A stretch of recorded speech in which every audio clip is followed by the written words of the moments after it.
Hi, this is Anne from Life's Budget. This is the last video in this series about how to figure out your categories, how to figure out what's essential, and how to separate it and set it up so you can set it and forget it.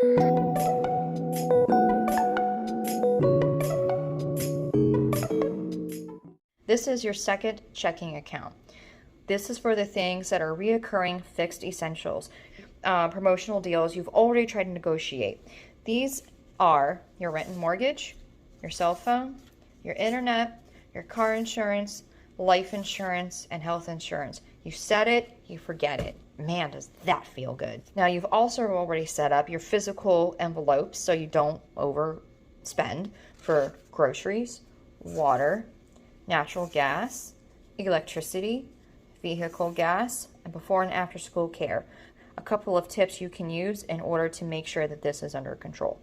This category is variable essentials that are not reoccurring. So you know they're going to happen soon, but you just don't know when.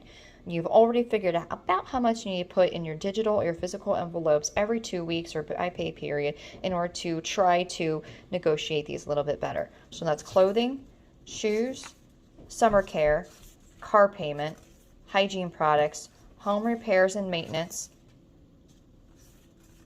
school supplies, and technology. So these are the things that add flavor to your life, but they're not essential. These are essential. These are not essential. There are lots of ways you can cut back on this if you have to. Again, you've already figured out how much you need to put into the envelope every week or whenever you get paid in order to try to help with this. And that is your religious holidays, wedding and other gifts, birthdays, eating out, travel, hobbies, and after-school activities. This week, what we're going to talk about is life-changing moments. If you do these wrong, it'll really mess up your finances. If you do them right, it will set you up for success. These are the moments that will change your life, more so than all of this stuff. The saving 10 cents here and $3 there will never add up to what this pile will do, okay? So this is education. I have a doctoral degree. I am 36 years old and I'm still paying for student loans. Not because we didn't have it as important, but because we had other medical things that came up in the process. We had, there was 8 surgeries in 5 years between my husband and my daughter and I. We are all fine. We are all healthy. We were blessed that we were able to get through that those moments. And we always decided that my student loans, even though they were important, what was more important was our health and safety. So we put our health and safety before our debt. And so we were able to pay off all the surgeries within a year of all of those being done. So it took us about 6 years to pay for 8 surgeries, but all in all, we were able to do it. So I still have student loans because of that. Now, when it comes to education, think a couple of things you want to think about. Something called the ROI, which is return on investment. So basically what that is if you know that the occupation you're trying to go to school for is only going to pay you $40,000 and it's going to cost you $60,000 to go to school, that is not a good ROI. You are paying more for the education than for the job. So you may want to look into a vocational school that has the same type of training that costs, several $1,000s less. The other options are to do community college before you go to a 4-year university, or if you go to an in-state college versus an out-of-state. Just because the football team isn't as good doesn't mean the education is any different. When you are looking at education, what needs to be important is the education itself. People talk about the college experience and all that. Well, that's all fine and dandy, but you know what? When you are in your 40s, you're not going to really care about how many parties you went to in college. It's really not that important if we're honest with ourselves. I did not party a lot. I worked multiple jobs. I had a scholarship, and I still have student loan debt because the career I chose didn't have what you call the best ROI, but I was really, really passionate about it, and I'm pretty darn good at my job, and I'm also a director in my field right now, and I'm very well respected, and I love what I do. When you're looking at education for your kids, so research actually shows that primary education is more important than your graduate level education. So what I mean by that is making sure that your kids are learning how to learn. If you put your kids in private school when you can't afford to, that will forever change your finances for the not as good. Okay, they'll get a great education, but your finances will take a massive hit. So in our household, education is considered most important. Like I said, my current occupation isn't what I would consider a good ROI. I tell people all the time, I make great money for what I do. I don't make good money for how much it costs me to do it.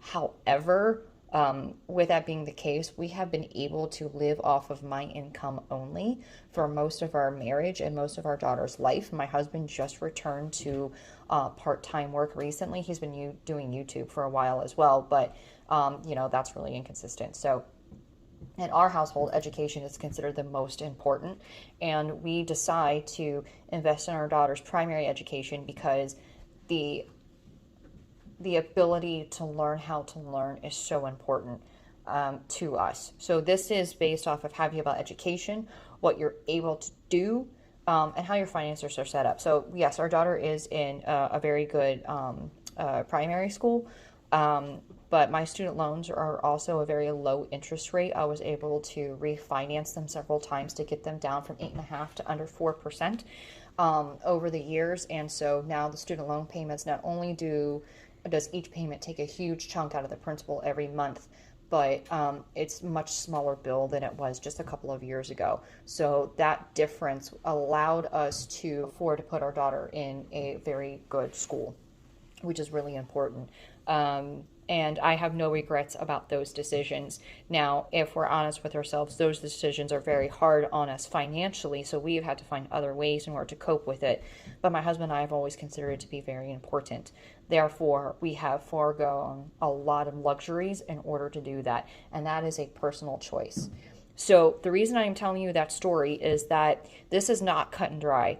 How you educate yourself, how you educate your kids or how you educate yourself, how you educate your kids or your grandkids is very personal, and I do not want to tell you how to do it. There are a lot of people who have strong opinions about it. My opinion is, what is important to you?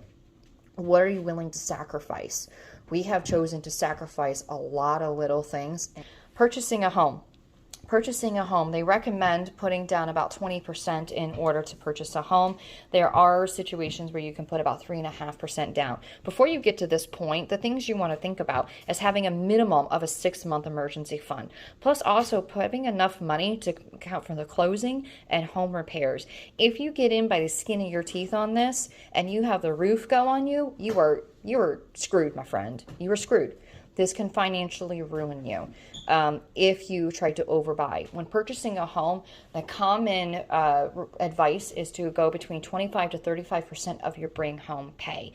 So if you were to be honest with how much you brought home and how much you could afford, it might shock you a little bit.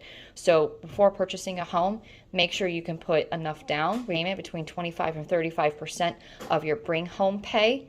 You're also going to want to account for the increase in utilities, your taxes. You're going to want to account for how much more you're going to need for repairs and maintenance.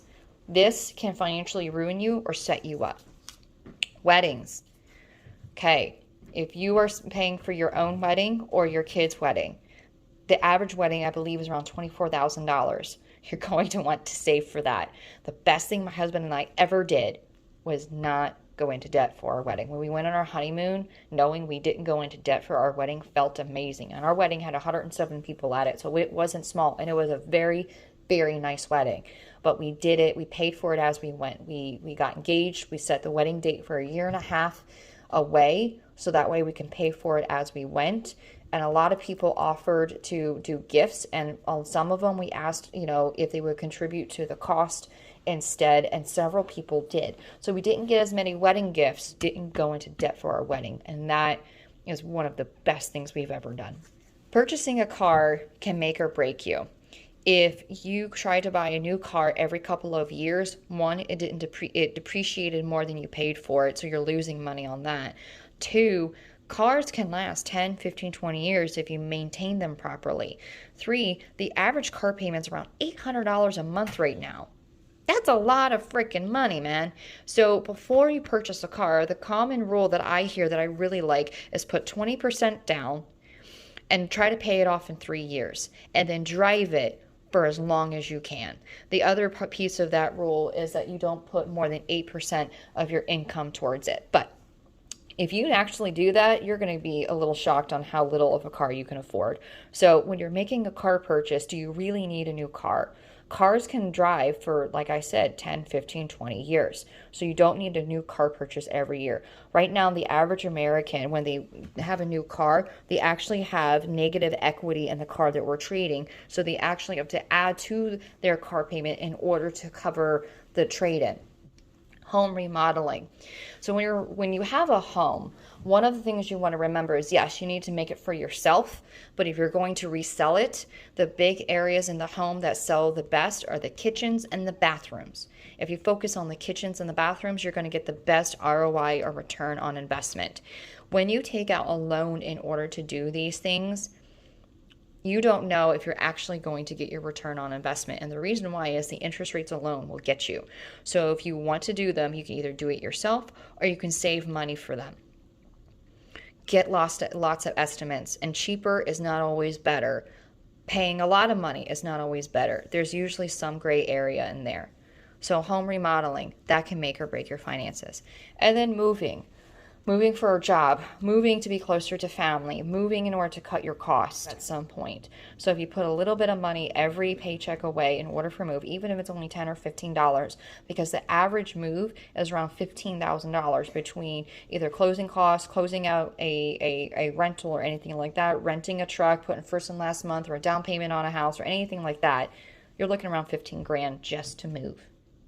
So we have gone over all the major categories you're going to want to consider when you are making your list of where your money should be going.